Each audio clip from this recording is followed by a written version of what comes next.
Naik matahari nanti, lepas tu waktu duha, nanti tengah hari, sampai kita tidur balik. Daripada kita bangkit tidur sampai kita tidur balik, dia atur dah sebahagian daripada waktu-waktu tersebut, supaya jadi pedoman.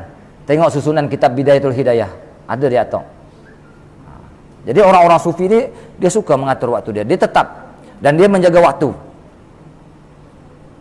Kalau macam saya babalah cerita Tok Dala ni, kalau dia kalau kira pukul 10 waktu Malaysia sana, lebih kurang pukul 11 lah. Pukul 11 ataupun pukul 10 lebih, dia dah tidur lah. Dia tidur awal. Tok Dala ni tidur dia tidur awal. Nanti agak pukul 2.30, pukul 3 dia bangkit lah. Dia nak tahajud, lepas tu nak baca Lum'atul Aurat. Kan dia amalan dia Lum'atul Aurat, daripada awal Lum'atul Aurat sampai khatam habis kitab tu. Ni kitab Lum'atul Aurat. Mesti sehari mesti sekadar khatam ni dia baca ni. Tok Dala. Dengan mengajar dia dengan apa semua, sehari mesti sekadar khatam. Dia dah atur dah waktu dia. Tengah malam pukul berapa dia bangkit, dia tahajud, dia dengan wirid-wirid dia apa semua, pagi esok dia mengajar dah. Dia dengan campur masyarakat lagi apa semua. Kerja dia banyak, tapi dia boleh buat, Masya Allah ya. Tengok cara mengatur waktu. Pada semua waktumu, mana aturkan waktumu, gunakan oleh kamu pada semua waktumu dengan barang yang layak hal keadaan kamu melakukan ibadat. Fikir semua gerak-geri kita dalam keadaan melakukan ibadat. Jangan kita, dia boleh lepak sampai di kedai nasi kandang tu 3-4 jam, kena syawan kopi ya. Roti canai sekeping, boleh lepak sana berjam-jam. Tak bagus ya. Kalau itu jadi wirid hari-harian pagi ya, lepak kedai kopi. Tak bagus. Kita boleh ubah sikap tu. Pada duduk di kedai kopi, baik kita baca wirid. Tak pun mengaji. Kalau tak ada wirid, kalau tak ada mengaji, baca wirid kita. Ataupun baca buku ke apa ke, buat apa yang patut, bekerja ke. Isikan waktu kita dengan benda yang layak hal keadaan kamu melakukan amal ibadat. Sebab ketinggian manusia, terbukanya rohaniah kita ialah dengan amal ibadat kita. Kita kena buat amal ibadat. Fa iza bada fajrun fasalli takhasyu'an. Tu. Macam mana cara mengatur waktu? Fa iza bada fajrun fasalli takhasyu'an mutadabbiran liqira'atin wa mukammilan. Saya ulang sekali lagi, fa iza bada fajrun fasalli takhasyu'an mutadabbiran liqira'atin wa mukammilan. Maka apabila nyata terbit fajar, ini bangun pagi. Ini saya kata tadi, kalau kitab Bidayatul Hidayah diatur dah. Tapi Bidayatul Hidayah ini kitab syariat. Kitab syariat, itu pun kitab syariat, Masya Allah. Kalau kita beramal, kalau tak beramal semua pun ambil susun atur dia tu. Kalau kita orang bekerja, waktu bekerja tu di mana? Waktu nak beramal ibadat tu di mana? Ada. Apabila terbit fajar, maka hendaklah kamu bersembahyang dalam keadaan khusyuk. Bangkit sembahyang subuh. Kan lakukan amal ibadat, bangkit sembahyang subuh. Yang ini yang biasa-biasa ya. Kalau kita nak bangkit malam, itu lebih elok lagi. Kalau orang-orang Yaman, dia atur dah setengah jam sebelum subuh dia gerak dah. Kebanyakan di Tarim ya, kebanyakan, bukan semualah, kebanyakan dia setengah jam sebelum subuh ya. Dia gerak-gerak dah anak dia apa semua, okey, sembahyang dan mandi-mandi apa semua, sembahyang 2 rakaat, berzikir sedikit, elok masuk subuh. Kalau nak bangkit pukul 4 pagi letih sangat. Dia jadikan istiqamah setengah jam sebelum subuh masih, tapi tetap tak tinggal. Dan tadabbur bagi apa yang dibaca, perhati apa yang dibaca, tadabbur bacaan Quran ke, bacaan selawat ke, wirid-wirid kita. Jadi kalau kita seandainya nak berzikir, orang yang beramal dengan tadabbur itu lebih kesan dia. Tapi tak apa, kalau tak faham bahasa Arab pun tak apa, mana kita perhati. Setakat mana yang boleh kita perhati, kita merasai. Insya-Allah rahsia daripada apa yang kita amalkan, apa yang kita baca, Allah Ta'ala buka bagi apa yang dibaca dan menyempurnakannya. Sempurnakan ya, sempurnakan segala amal ibadat kita.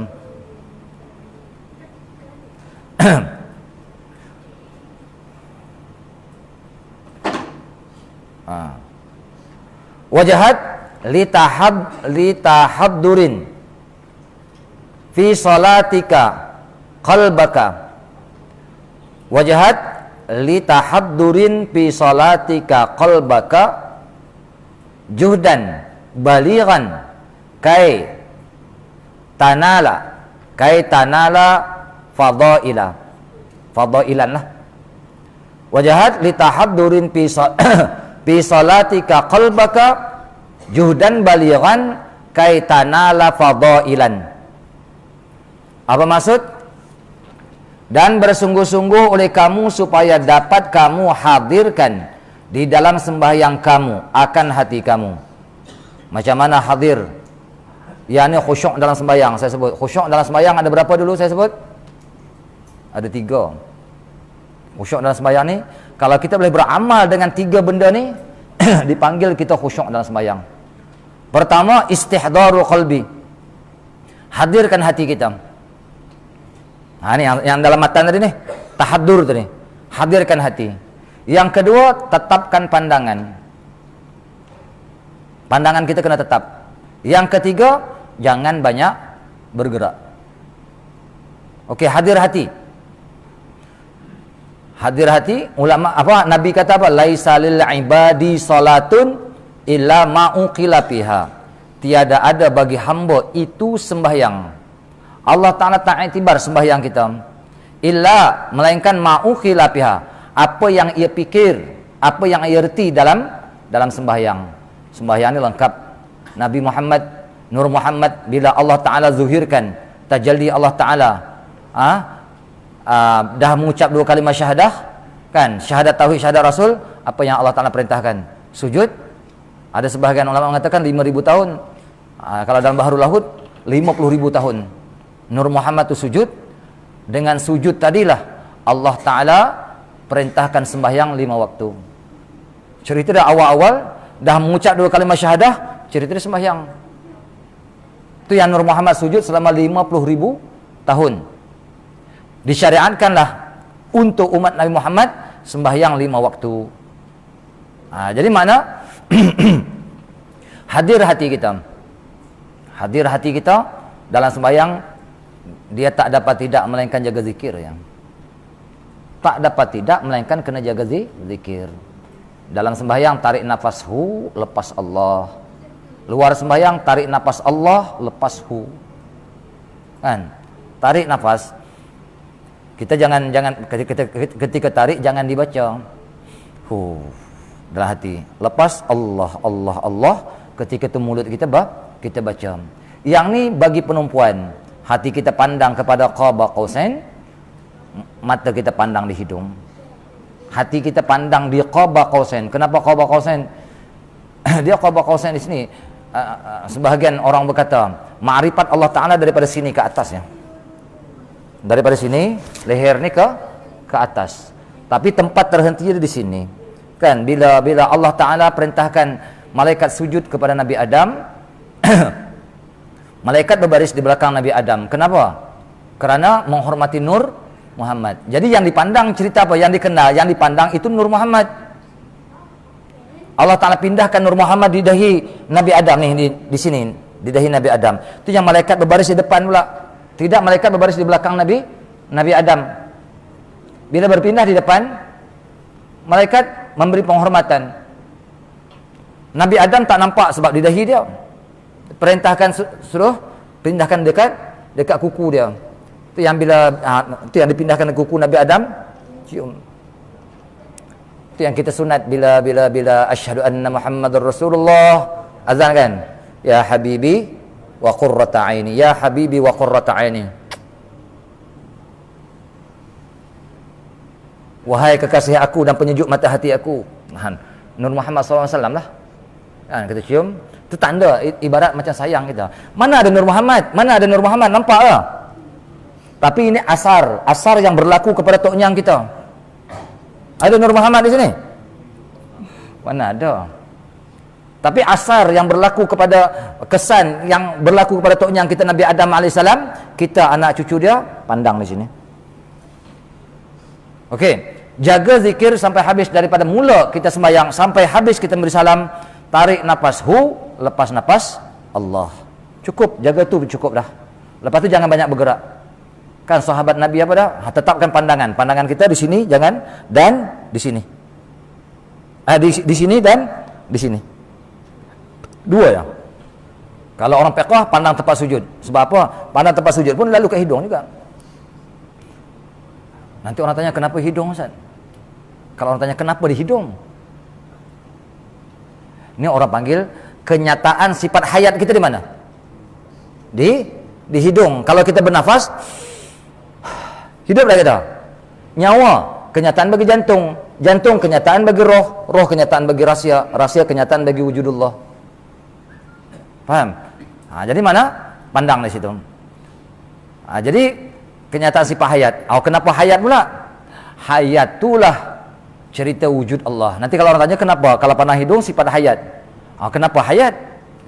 Hayat itulah nak cerita wujudullah. Sebab itu sifat hayat, kita mengaji sifat 20, ada ta'aluk tak? Tak ada ta'aluk. Satu sifat tu ya tak ada ta'aluk. Yang lain 6 sifat ada ta'aluk. Lepas tu hayat kita yang Allah Ta'ala kata, wa nahnu aqrabu ilaihi min hablil warid. Kami lebih hampir kepadanya daripada urat leher dia. Ni urat leher. Ada Allah tak di sini? Tapi kerat leher kita. Mana sifat hayat kita? Kalau kerat leher, putus leher kita. Tak ada. Tapi kalau tikam, tikam tak tentu lagi, boleh hidup lagi. Cuba kerat kepala. Mana sifat hayat? Lepas tu sifat hayat, awal-awal kita dalam perut mak kita, apa yang Allah Ta'ala bagi wujud kita? Hayat. Kan? Bila 120 hari kita dalam perut mak kita, bergerak kita dalam perut mak kita. Mana ada tangan, muka, apa semua, mana ada lagi? Seketul daging, tapi dah apa? Dah bergerak dah. Hidup. Hidup tu orang bagi cerita sifat hayat. Tu yang hadirkan. Hadir, pandang di situ, lepas tu hadirkan zikir, lepas tu jangan banyak bergerak. Sahabat Nabi ketika Nabi sembahyang, Nabi sembahyang pula, sahabat tadi sembahyang. Tangan di sini. Ini anggota ringan. Dia tak batal.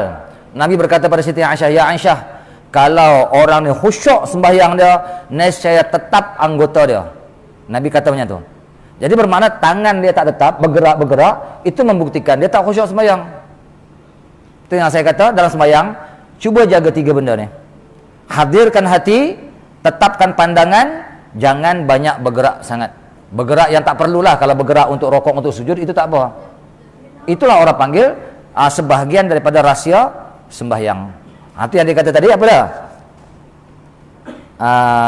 Wajahat litahaddurin, dan bersungguh-sungguh oleh kamu supaya kamu dapat hadirkan dalam sembahyang kamu akan hati kamu. Hadirkan hati kita. Jadi hati ini ingat Allah. Allah. Jangan berhenti. Bila kita fokus pada satu benda, yang lain tu gaib tak? Yang lain tu gaib. Kalau tidak kita jaga macam ni, tu yang masuk dalam kita fikir, saat nak pergi ke situ, nak beli barang tu, nak. Yang ni yang tak mau dah sembahyang. Tu yang dalam hadis Muaz, Allah Ta'ala kata apa? Ambil sembahyang orang ni. Bila naik ke langit, ambil sembahyang ni, wahai malaikat, ambil dia, lempar balik ke muka dia. Aku tak nak sembahyang ni. Penghinaan dah untuk kita. Penghinaan untuk orang sembahyang. Fawailul lil musallin. Celakalah bagi orang sembahyang, atau nerakawil lah bagi orang yang sembahyang. Alladzina hum an salatihim sahun. Orang yang sembahyang, alladzina hum an salatihim, dari sembahyang mereka itu sahun, lalai. Lalai hati mereka. Saya dah terangkan ya, macam mana kita nak sembahyang supaya hati kita hadir. Maksud saya sebut macam ni, hadirkan hati ketika kita dalam sembahyang. Kalau tidak rugi. Sembahyang inilah ibadat yang paling digemari para aulia. Disebutkan dalam kitab Haikal Indra Ilmu, digemari para aulia. Sembahyang macam mana? Sembahyang yang mereka mengetahui. Sebab sembahyang ini lengkap tak? Api berdiri, angin rokok. Kan angin, pokok kalau angin bertiup, tengok liut tak pokok. Air sujud, daripada tempat tinggi turun ke rendah. Tanah tetap duduk tu. Duduk tahiyat akhir. Itu tetap sifat tanah. Lepas tu kosong. Makam cinta di mana? Bila kita takbir, habis tarik nafas kosong. Ketika tu yang sikit tu, itu kita pandang di sini yang sikit tu. Ketika tu tak masuk dah benda-benda lain. Tengah sembahyang kita jaga juga zikir. Kadang-kadang gaib Tapi ketika kita takbir, kita tarik dengan lafaz hu, lepas dengan lafaz Allah. Ketika habis nafas kita, yang tu orang panggil maqam mahabbah, maqam kecintaan, sebenar-benar cinta. Sebab apa? Ketika tu tak masuk dah benda-benda lain. Oh, kenapa di situ tak masuk benda lain? Sebab makna cinta apa dia? Berkekalan mengingati sesuatu yang dicintai. Mana ketika tu sebenar-benar kita mengingati Allah, mengingati Nur Muhammad. Kenapa pandang di sini ingat Allah? Sebab Nur Muhammad sebagai rahsia Allah, betul tak? Dan Nur Muhammad biasa duduk di dahi Nabi Adam alaihi salam. Sebab itu bila kita sembahyang, pandang di sini. Jangan pandang di lain. Jangan pandang di lain. Makruh pandang ke depan, tengok depan sembahyang. Makruh. Game. Akan sebagai kesungguhan yang bersangatan supaya mendapat oleh kamu akan kelebihan. Jadi bila kita bersungguh-sungguh dengan sembahyang kita, cuba jaga sembahyang. Saya dah terangkan hari ini macam mana kaedah kita nak sembahyang, dan kita jaga sembahyang kita, kita akan dapat kelebihan. Allah Ta'ala akan bukakan, mungkin Allah Ta'ala bukakan makrifat kita, kelazatan kita dalam amal ibadat. Kita ni tak sampai tahap, betul tak? Sayyidina Ali bila dipanah, melekat anak panah ke belakang dia, dia kata, boleh kamu cabut anak panah kat belakang aku, tapi tunggu aku takbir. Aku takbir, saya sembahyang, hampa proses lah. Kalau tak takbir, macam mana zaman dulu buka ada bius? Menjerit, sakit. Tapi Sayyidina Ali bila Allahu Akbar, habis. Ghaib. Cuba nyamuk gigit kaki kita. Macam mana tengah sembahyang? Tu imam ni baca panjang sangat, dia kata. Aduh, leceh. Ni kita. Apa hati kita tak hadir betul-betul. Kita tak memahami rahsia Allah Subhanahu Wa Taala. Cuba hadirkan hati, insya-Allah. Saya dah terangkan banyak cerita bab solat ni. 3 tu kita beramal pun cukup dah dalam sembahyang kita, insya-Allah. Jangan lepas pandangan kita di sini. Jelas tak? Okey, ada soalan? Wala tansa annallaha nazirun qalbaka.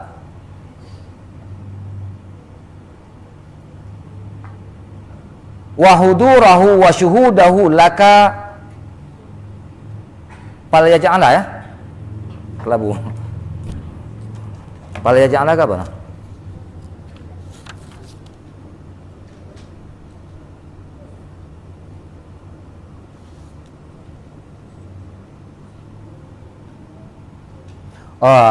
Pai jala.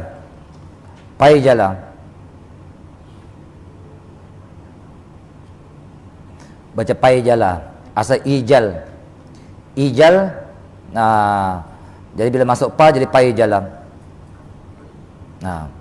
Okey, la tansa annallaha nazirun qalbaka wa hudurahu wa syuhudahu lakam. Pai jala. Jangan lupa oleh kamu akan sesungguhnya Allah itu memandang ia akan hati kamu. Ini dalam sembahyang kita. Hati kita hadir tak kepada Allah Ta'ala? Yang Allah Ta'ala pandang itu di hati kita, bukan perbuatan kita. Kalau perbuatan kita itu perbuatan zuhir, kebanyakan yang kita jaga pada, yang kita jaga tu zuhir. Yang dalam ni kita tak jaga sembahyang kita. Habis sembahyang tu sembahyang apa tu? Sembahyang orang yang, kalau ikut surah tadi apa? Al-Maun, will lah. Allah Ta'ala pandang tu hati kita.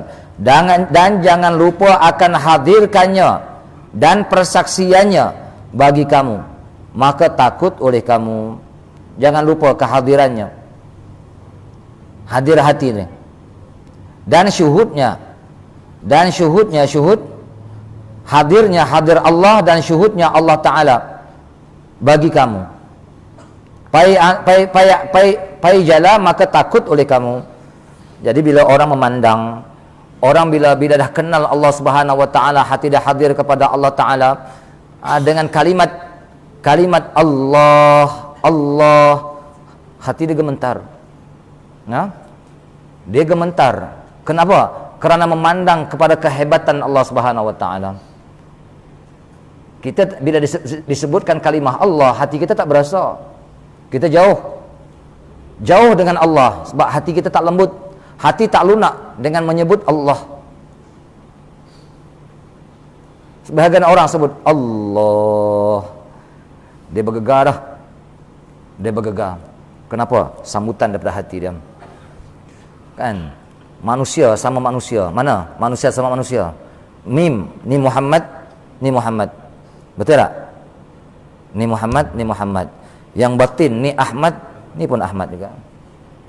Tapi kalau yang bercakap ada Ahmad, yang menerima pun Ahmad di dalam, Muhammad gementar. Kalau yang menerima dalam tu tak ada Muhammad, ada sebenarnya tapi tak terbuka. Tak terbuka. Yang kita bercakap Allah, dia relax. Tapi kalau ada Ahmad, Muhammad, Ahmad sama Ahmad, Muhammad sama Muhammad, yang ni dia akan dapat.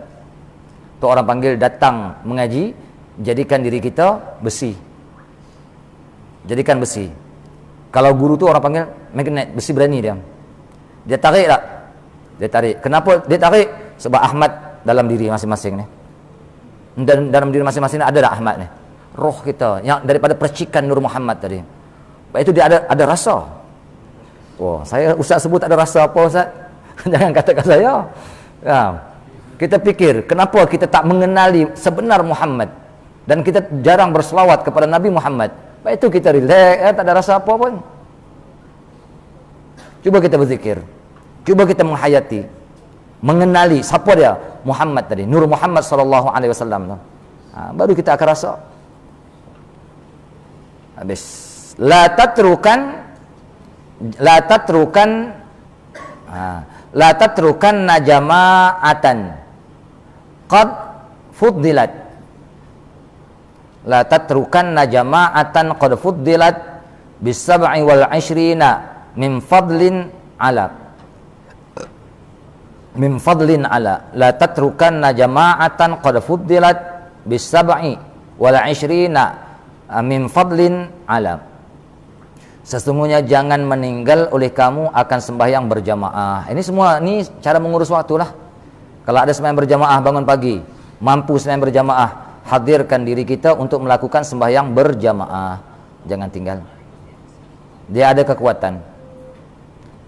Sebab apa?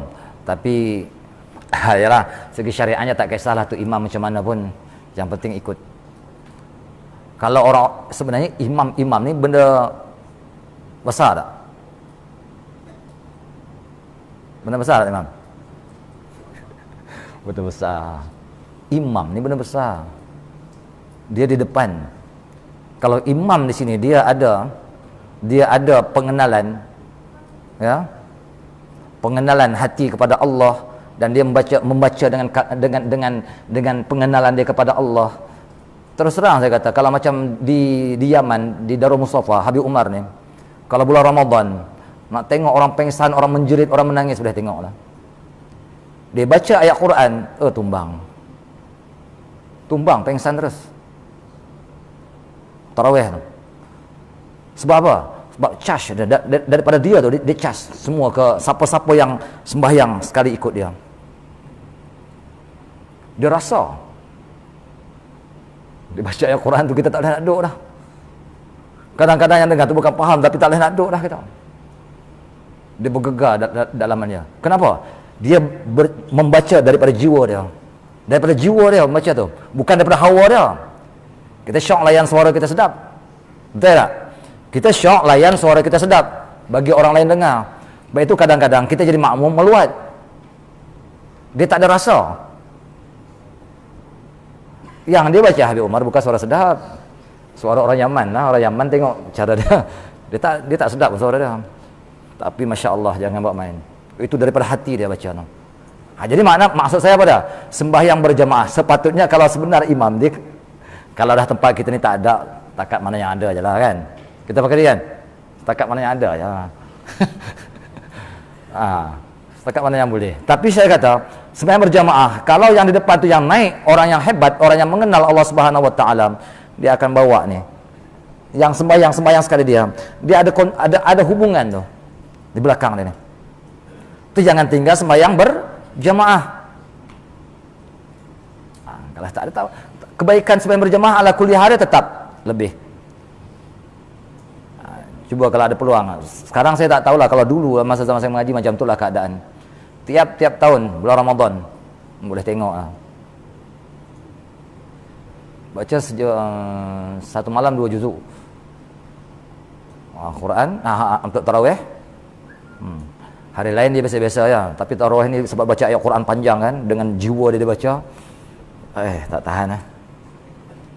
Kalau kita mengaji hakikat macam ni, tumbang kan, menangis kita, gerun mendengar bacaan dia tu. Okey ya, mana jangan lupa oleh kamu, sesungguhnya jangan meninggal oleh kamu akan sembahyang berjamaah. Jadi imam tu yang memainkan peranan dia untuk bawa orang-orang di belakang dia. Sesungguhnya dilebihkan akan dia dengan 27 daripada kelebihan yang mengatasi, kelebihan yang atas lah, kelebihan yang tinggi. Mana 27 darjat. Yang mana 27 darjat ni kalau kita himpunkan sembahyang zuhur 27 kali, tak akan sama sembahyang satu sembahyang berjamaah. Contoh dia, sekali sembahyang berjamaah. Lebih lagi sembahyang apa yang paling dituntut berjamaah? Sembahyang Isyak dengan sembahyang subuh. Nabi kata sembahyang Isyak dengan subuh ni, kalau kamu tahu kelebihan, la atauhuma walau habwan.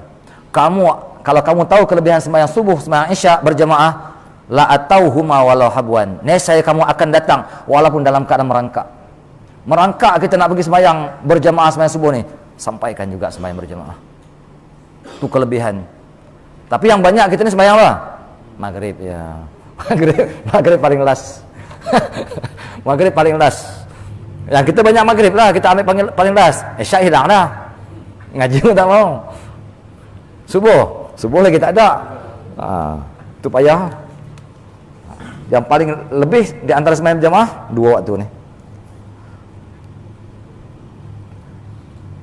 Walimat ta'allumu in takun tatasahalu bi misli hadzal ribhi siran ijhala. Walimat ta'allumu in takun tatasahala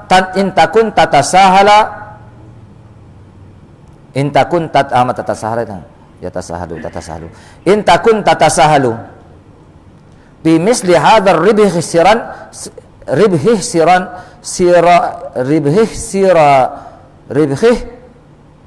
sirijhala. Hadzal ribhi sirijhala. Untuk apa kamu belajar?